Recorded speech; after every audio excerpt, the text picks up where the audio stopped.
It is believed that on the cold night of October 30th, 1952, in the quiet Midwestern town of Miller's Grove, the Holy Cross Church blew up at exactly 7:35 p.m.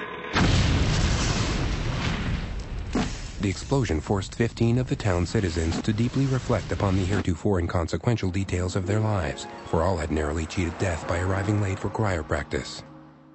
Reverend Smithy had gone to light the furnace in the church that afternoon so that the choir members wouldn't be cold upon their arrival that night for practice. He then went home to dinner with his wife and son, but when they were about to leave, the baby soiled his overalls. The Reverend had to wait while Mrs. Smithy disposed of the nappy.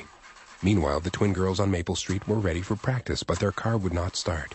They called their classmate Sadie for a ride, but she was preoccupied with a science project due the next day.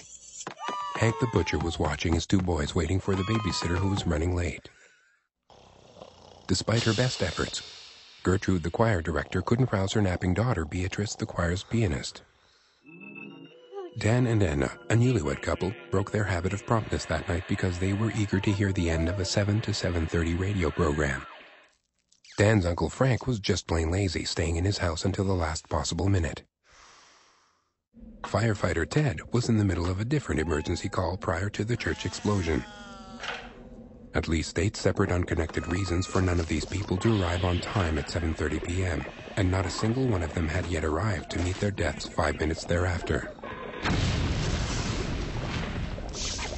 The odds of this fortuitous chain of events work out to be a 1 in a million chance. But the choir members spoke nothing of odds. They believed their lives were spared by divine intervention. Was it the same winking God that showed his hand nearly 50 years later in Africa, where on a stormy evening on a soccer field in the Republic of Congo, lightning struck?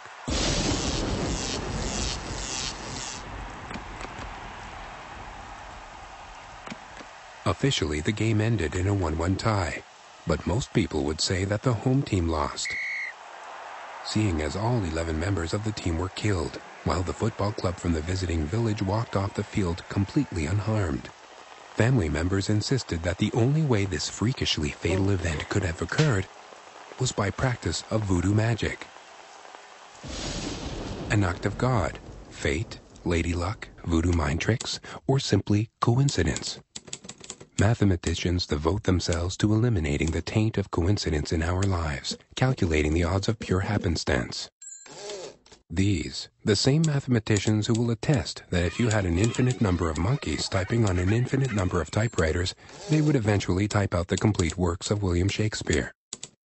In fact, these experts would tell us that based on the law of large numbers, freakish events happen more often than you think.